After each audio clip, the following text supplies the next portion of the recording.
Dixon, Andrew Dixon, licensed to rank the James Bond theme tunes in order from worst to best.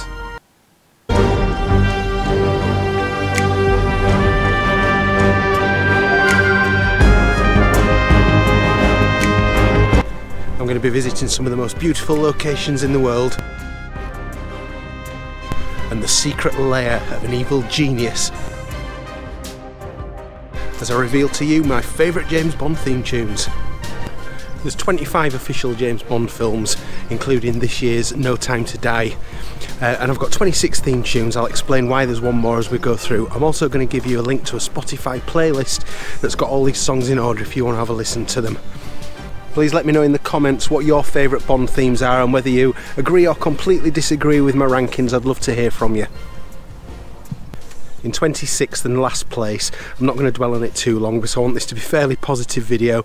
It's Sam Smith, The Writings on the Wall from Spectre. Just not a fan of the song at all, or indeed any song that Sam Smith does. I just think it's not very good, basically. Just above that, I've gone with Die Another Day by Madonna. Now, I don't think it's a bad pop song particularly, I just don't think it's got any Bond qualities at all to it. It just shouldn't have been a James Bond theme. Still, as a regular pop song, not too bad. And just above that, I'm going for Sheryl Crow with Tomorrow Never Dies. I just don't think this is a very good song. It scores higher than Madonna for me just because it's a bit more James Bond-like, but I just don't think it's a particularly great song. At number 23, I've gone with Another Way to Die by Jack White and Alicia Keys from Quantum of Solace.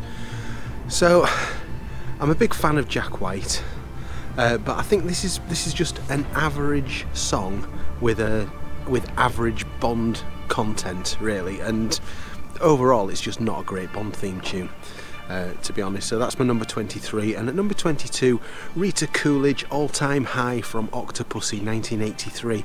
There's nothing Bondy about this song at all.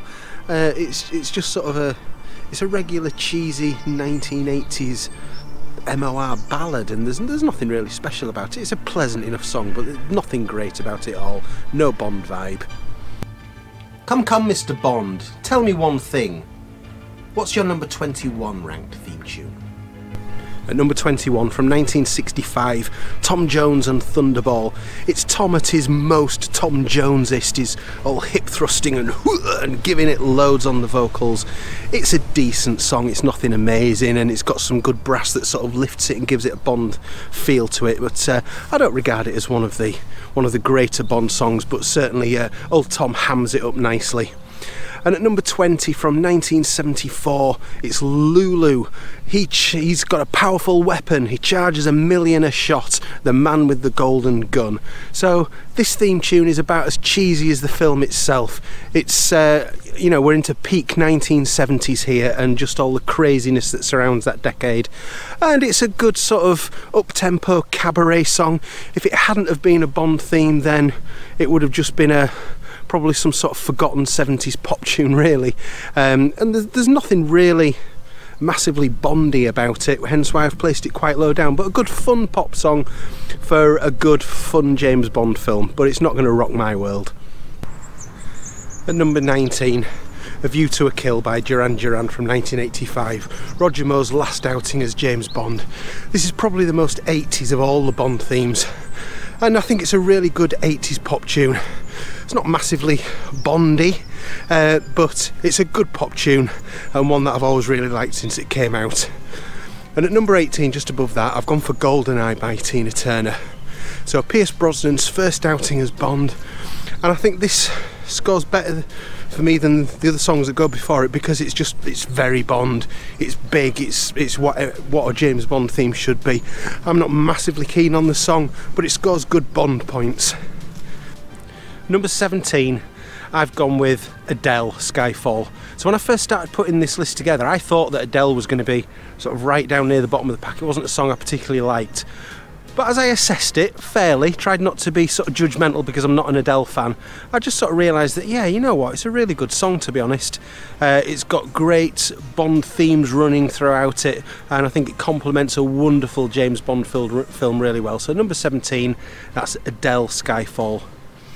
And well, here we are at number 16, which is the current James Bond theme, No Time to Die by Billie Eilish, one of the sort of big hot properties of current pop music. And so I'll admit I'd never really listened to any Billie Eilish before this song came out. Not a thing.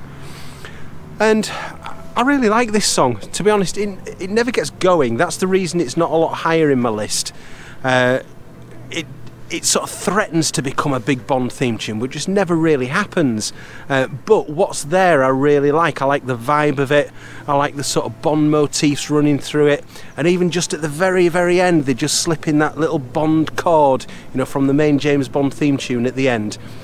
So it's kind of mid-placed for me, is this. I really like the song. I wish it had a bit of a bigger ending, but overall, yeah, I'm digging number 16, Billie Eilish, No Time to Die. Number 15, it's The World Is Not Enough by Garbage from 1999. Pierce Brosnan's third film as James Bond. So I think this is a good pop song and it's got good Bond vibes. So overall it sort of gets a nice sort of middle kind of placing for me. But I thought it was a good exciting song when it came out. At number 14, we're starting to get into the really good stuff now. This is Nancy Sinatra with You Only Live Twice. So it's got that wonderful string riff on there that Robbie Williams famously ripped off many years later. But you know, we're into classic Bond territory now in that mid-60s. Connery was sort of flying at this point, just before he started to get too bored of the role. Yeah, it's a great song by Nancy Sinatra at number 14.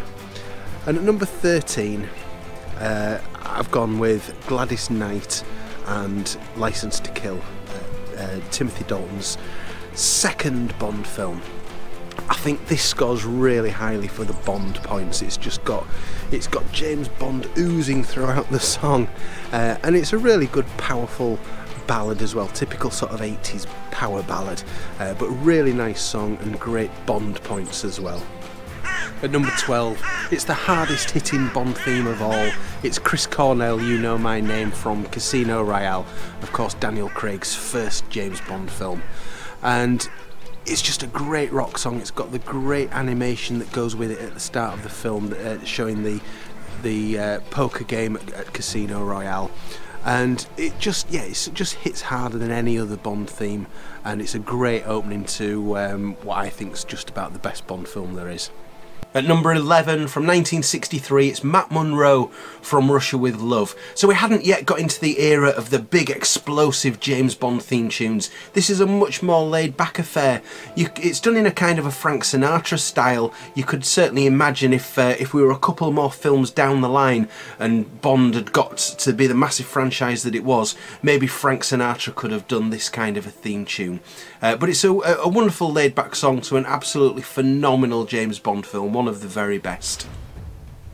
Okay, number 10, I'm going to give you a clue as to which film this is from. Can you tell which one?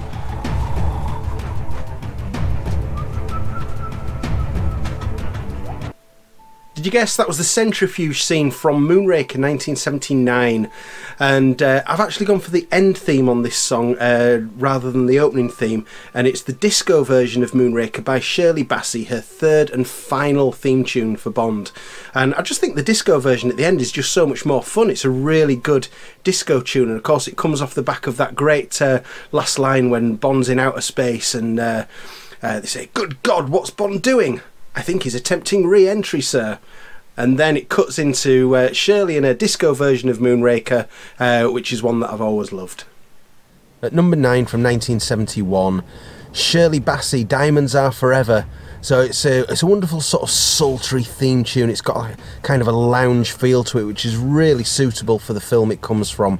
And to me, listening to this, it sounds the most like a live recording, as though it's a full sort of one-off live performance in the studio. Whether it is or not, I don't know, but that's the kind of vibe I get from listening to it. So of course it was Shirley's second James Bond theme, and it's a really great song that I think was a sort of a mainstay of her live act for a long time afterwards. So yeah, great song, Diamonds Are Forever. At number 8, it's the main theme from On Her Majesty's Secret Service, 1969, George Lazenby. And this was from the start of the film, so it's that instrumental, you know, that goes da da da da da da da da da. It's great classic Bond theme. It was a new theme for this particular film. It's not one that we'd heard before, but it's been used at various points throughout the years as a sort of a recurring James Bond theme. And yeah, it's a wonderful piece of music, instrumental music by John Barry. That's my number 8.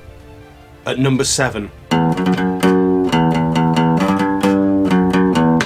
it's the James Bond theme, the original, the daddy of them all. Used in 1962, Dr. No, the very first James Bond film starring Sean Connery. And that guitar riff was played by a guy called Vic Flick. Now, the Beatles fans who watch my channel, you may know some of Vic's other work. So, for example, in A Hard Day's Night, he played the guitar on the instrumental version of This Boy when Ringo's walking along the canal. It's the same guy that played the James Bond theme tune. It's been controversial over the years. Does it belong to John Barry? Does it belong to Monty Norman? It's gone through various court cases. Seems to be decided now that the song was written by Monty Norman, but it's the John Barry Orchestra that performed it. But it's just one of the classic movie themes of all time. It's recognisable, I imagine, throughout the world. That's my number 7, the James Bond theme. At number 6, it's a song I absolutely love. It's The Living Daylights by a-ha. So Timothy Dalton's first outing as Bond. a-ha were riding high in the charts at the time. They'd had a lot of hits over here in Europe. I don't think they'd particularly done anything in America as far as I know.